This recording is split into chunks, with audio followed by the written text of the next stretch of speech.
Let me be clear. The lifting of the Title 42 public health order does not mean our border is open. In fact, it is the contrary. Our use of our immigration enforcement authorities under Title 8 of the United States Code means tougher consequences for people who cross the border illegally. Unlike under Title 42, an individual who is removed under Title 8 is subject to at least a 5-year bar on re-entry into the United States and can face criminal prosecution if they attempt to cross again.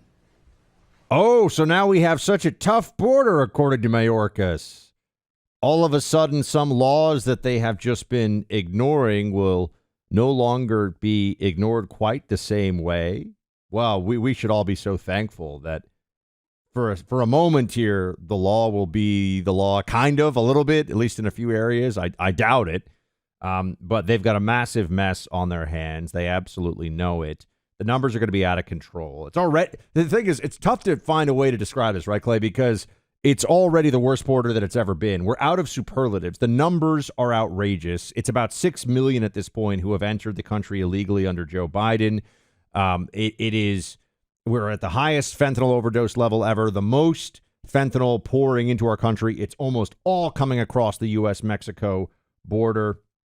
And what are they doing about this? Well, now they're pretending that this is not what they've been incentivizing all along. But I think in some ways, Ron DeSantis yesterday, it was announced, is going to be sending more migrants, helping to send more migrants to Democrat-run cities. Have you seen this? That was a report out yesterday. I think Governor Abbott of Texas is going to do the same thing.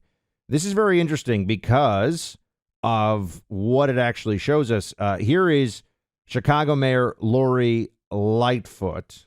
So when does it switch to the? Is it Brandon Johnson, I believe, is the guy's name who is going to be replacing her. When does the switch occur? It's a great question. I don't know when the official switch happens. Anyway, Mayor Lori Lightfoot in Chicago, play 32. Importantly, we've seen in the last couple weeks a new surge in migrants coming to Chicago on a daily basis. And that is why today I have issued a declaration of emergency to bolster our response to the arrival of the migrants. This declaration empowers the city's chief procurement officer to exercise the purchasing authority set forth in the municipal code to adequately address this declared emergency. It also directs all city departments to undertake whatever efforts are feasible and necessary pursuant to their powers to assist in the management of this declared emergency. We shouldn't have to come to this point, but here we are. And even in my final days as mayor, it's important for us to step up and respond to this burgeoning crisis. So it's May 15th. It's just, I knew it was close. It's a few days away when Lori Lightfoot is no longer the mayor of Chicago and Brandon Johnson will take over. Clay, she's declared an emergency here because of the migrants arriving. And this is, she's also complained about the migrants arriving. They say it's racist to have the migrants arrive in these cities. Same thing with Eric Adams in New York City. It does make you wonder, hold on a second. This is what Democrats want. They tell us that we're a nation of immigrants. They'll do the jobs Americans won't do. They'll add to GDP. They're more law-abiding, except for the whole illegal alien part, law-abiding than Americans are. And yet they tell us that it's a massive imposition on their cities for these migrants to arrive. Why is that? Shouldn't New York be putting out ads for, hey, illegal migrants, come here. We could use 3 million more of you. It's going to get much worse. And I don't know how they're going to camouflage what a disaster it's going to be. I said earlier, I wish I had thought, the Biden crime family, 9 different members of the family, including grandkids, getting paid by foreign interests. So let's go ahead and arrest Santos on the same day. A part of me thinks, Buck, on Friday, with Title 42 being officially ended, and in theory, everybody having to report on the border, there's going to be some other, hey, look at me moment. Maybe they're going to drop something on Trump with the DOJ. I don't know, but it feels so rigged right now. The challenge is, I think the border story is going to be a slow-moving disaster, because if we've got over 10,000 people illegally entering that we know of every single day, the highest, as Bill Malugin tweeted, that he's ever seen on the border, a lot of those people are going to have to basically be shipped to other parts of the country. And I think many people out there in Chicago and New York City and Washington, D.C., and even Martha's Vineyard, places that have gotten used to the idea of they can be pro-illegal immigration without having to bear any of the consequences for being pro-illegal immigration, are suddenly going to see that bill come due. And that's really what you've seen with Lori Lightfoot, with Eric Adams, with Muriel Bowser, with all of these different big city mayors suddenly being inundated. Remember, they're just getting a tiny pinprick of the numbers that are coming across in Arizona, that are coming across in Texas. And one of the things that I think is going to be intriguing to watch here, Buck, is, and I would say it's an overriding story that all of you out there should be paying attention to. You pretty much, if you listen to this program, you know all of the big stories that are going on. You might agree or disagree with Buck and mine's perspective on those stories, but we're not missing any major story that's taking place on a day-to-day basis. How many people do you think who watch CNN and MSNBC really understand what's going on at the border? We made fun of Karine Jean-Pierre for this, Buck, but remember when she was told, hey, people are just walking across the border by Peter Doocy, and she laughed as if, oh, that's not really happening. No, that's exactly what's happening. They don't know the truth. Well, they'll show video over at CNN of what's going on, but it turns, for the CNN audience, it becomes a huge virtue signaling exercise.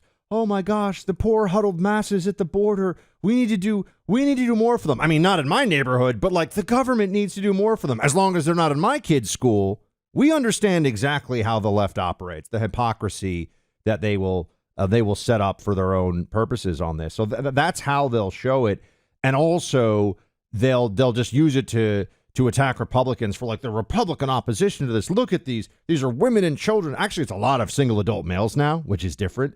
It's a lot of guys who are just skipping the immigration line, and they're all going to say the same thing. Oh, I'm here for asylum or whatever. And just in terms of the lawlessness here, and I'm sorry, but this is important on a day when George Santos, and I'm not, we've made fun of George Santos here, okay? We're not big George Santos fans. That's not what this is about. But there's thinking someone's a clown and thinking somebody should have his life ruined and go to federal prison, and maybe also be replaced by appointment by Kathy Hochul, the Democrat governor. And, there's politics involved here too in New York State, obviously.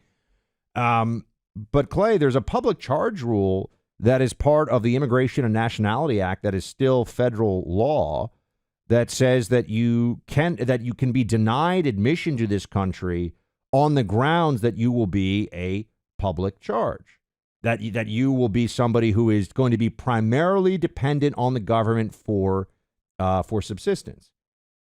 What's going on with all these migrants that are being bused? They're all being housed and fed and medical care and everything else.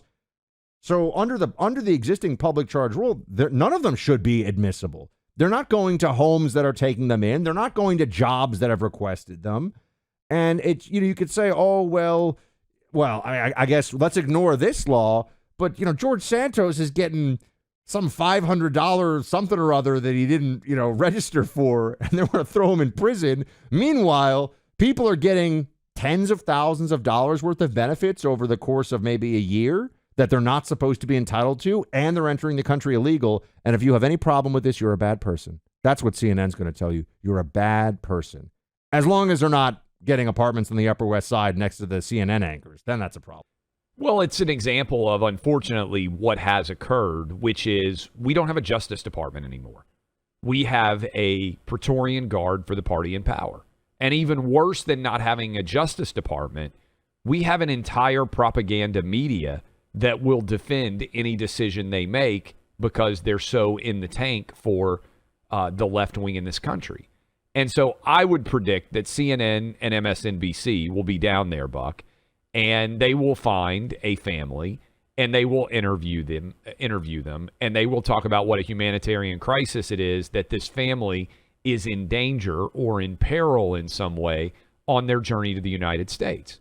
And certainly that's a journey that they have undertaken for their own benefit as a family. It's certainly perilous, certainly very dangerous.